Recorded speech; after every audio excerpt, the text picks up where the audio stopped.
नमस्कार, स्वागत है आपका। मेरा नाम है विपिन विभाग। हमारे साथ हैं कांग्रेस के वरिष्ठ नेता प्रोफेसर अरुणेश यादव। स्वागत है अरुणेश जी। जी, बहुत-बहुत धन्यवाद। प्रोफेसर साहब, देश में आखिर चल क्या रहा है? सोनम वांगचुक की गिरफ्तारी और उन्हें गिरफ्तार करने के बाद में जो मुकदमे हैं वो तो आपको पता ही होगा, धाराएं कौन-कौन सी लगाई गई हैं। उसके साथ-साथ उन्हें राजस्थान पहुंचा दिया गया है जेल के अंदर। और युवाओं में आक्रोश है।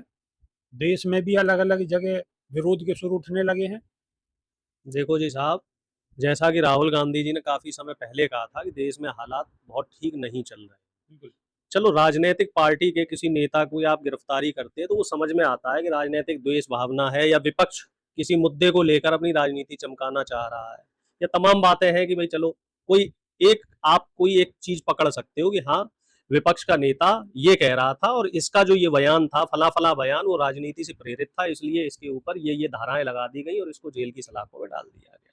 मुकदमा राजनीतिक हो गया, तमाम चीज़ें हो गई। लेकिन कोई एक सोशल एक्टिविस्ट, पर्यावरण प्रेमी, जो पर्यावरण के लिहाज से, अपने प्रदेश के लिहाज से, अपनी भूमि के लिहाज से शांतिपूर्ण तरीके से प्रदर्शन कर रहा है, और प्रदर्शन अभी से नहीं चल रहे हैं, पिछले 2 साल से, जो मेरी जानकारी है, लगभग पिछले 5 साल के करीब हो हाँ, चुका। मतलब मुझे 2 साल से जानकारी है, लेकिन जो तमाम जानकार लोग हैं, वो ये कहते हैं कि 5 साल से वो लगातार लद्दाख के लिए और वहाँ के तमाम मुद्दे हैं, और ऐसा नहीं है कि उन्हें कोई अपनी राजनीति चमकानी है, वो एक नामी-गिरामी नाम है। तमाम वैज्ञानिक हैं। सैकड़ों पेटेंट उनके नाम पे हैं, और वो देश की आन बान शान है। किसी ऐसे व्यक्ति को, और प्रधानमंत्री उन्हें व्यक्तिगत रूप से पसंद भी करते हैं। जब प्रधानमंत्री को अपना क्रेडिट लेना था, क्रेज बनाना था, तब प्रधानमंत्री ने उनके साथ फोटो खिंचाई, उन्हें बुलाया। और अब जब वो मोदी जी से सवाल कर रहे हैं और देश के लिए सवाल कर रहे हैं, लद्दाख के लिए सवाल कर रहे हैं, तो उनके ऊपर आप देखो कैसी कैसी धाराएं लगाई जा रही हैं। उन्हें देशद्रोही बताया जा रहा है। ये बोला जा रहा है कि आप देश की शांति, एकता और अखंडता में विघ्न बाधा पैदा कर रहे हैं। और उनको कौन सी जेल में डाला गया? लद्दाख में भी नहीं, उनको राजस्थान की जेल में डाला गया, क्योंकि राजस्थान में बीजेपी की डबल इंजन सरकार है। जोधपुर की कोई जेल है और वहां बीजेपी की डबल इंजन सरकार है। और इससे ज्यादा शर्म की बात क्या हो सकती है कि देश का लोकतंत्र इस हाल में आ गया है कि प्रधानमंत्री अब सवाल से डर रहे हैं। कहा 2024 के चुनाव से पहले मोदी ये कहते थे कि लोकतंत्र जो निंदा होती है, जो सवाल होते हैं विपक्ष के, वो स्वस्थ लोकतंत्र की एक परिभाषा है, परंपरा है।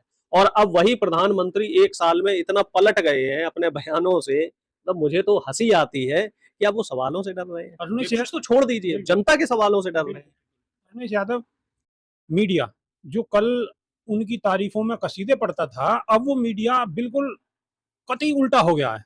और वो कभी पाकिस्तानी फंडिंग बताता है उनको, कभी चाइना की फंडिंग बताता है कि उनको फंडिंग हुई है। मतलब बिल्कुल इस तरीके से पलट जाना, ये कितना उचित है? देखो, इस तरह का एक मैं वीडियो भी आज देख रहा था, तो उसमें जो पत्रकार है, वरिष्ठ पत्रकार है, वो ये कह रहा है कि हम गोदी मीडिया होना हमारी मजबूरी है, क्योंकि मौजूदा सरकार की तरफ से इनको विज्ञापन मिलते हैं, तो इन्हें सरकार के हिसाब से चलना होता है। सरकार मतलब अब मीडिया का मतलब बदल गया है कि सरकार से विज्ञापन मिलेंगे तो सरकार के हिसाब से चलेंगे, और जो सरकार दिखाना चाहती होगी वो दिखाएंगे। तो जब तक सोनम वांगचुक सरकार के लिए फायदेमंद थे, तब तक उनके जो पॉजिटिव जो फीचर्स थे वो दिखाए गए।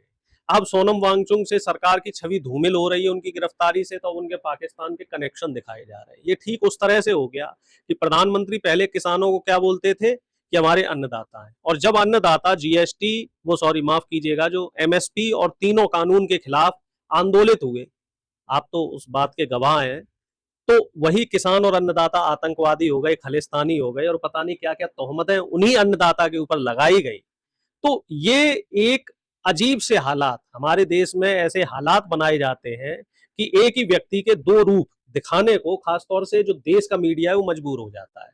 एक उदाहरण और समझ लीजिए, टैरिफ लगाने को फायदे बताए जाने लगे, और जब टैरिफ कम हो गया तो उसके फायदे बताए जाने लगे। अब 100% टैरिफ किसी चीज पे लग गया तो उसके फायदे बताए जाने लगे। अमेरिका मोदी का मित्र था तो उसके फायदे बताए जा रहे थे। अब ट्रंप मोदी के खिलाफ बयानबाजी कर रहा है तो उसके फायदे अलग बताए जा रहे हैं। मतलब एक ही बात के कितने रूप हो सकते हैं, कितने स्वरूप हो सकते हैं।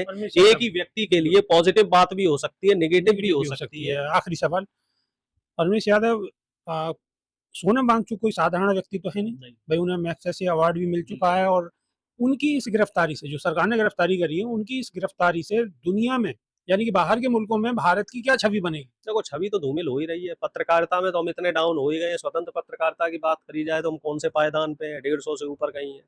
और दूसरी, लोकतंत्र की छवि की बात की जाए तो अब विश्व पटल पर हम अलग थलग से पड़ चुके हैं। जहां विश्व पटल पे तमाम जो बड़े बड़े देश हैं, वो हमारे देश की बजाय पाकिस्तान को प्रेफर कर रहे हैं, क्योंकि उनकी विदेश नीति वो अपने हिसाब से चला रहे हैं। और हम लोग क्या कर रहे हैं कि जो हमारे देश की खूबियां थी, तो उन खूबियों पे पर्दा डालने का काम कर रहे हैं। और खास तौर से सोनम वांगचुक की बात की जाए तो सोनम वांगचुक जी देश के भारत रत्न हैं, और ऐसे लोगों को बुलाकर उनकी बात को सुनना चाहिए था। वो क्यों अनशन कर रहे हैं उस बात को समझना चाहिए था, उनके दर्द में शामिल होना चाहिए था। आखिर ऐसे हालात बनने ही क्यों दिए गए? लेकिन उनके दर्द में शामिल होना तो दूर की बात, उनकी समस्या का समाधान करना तो दूर की बात, आप उनको जेल की सलाखों में डालकर उनको देशद्रोही साबित करके ये दिखाना चाह रहे हैं, जो हमारी तानाशाही सरकार है वो ये दिखाना चाह रही है कि सरकार सिर्फ और सिर्फ अपने फायदे के लिए काम कर रही है, पूंजीपतियों के लिए काम कर रही है।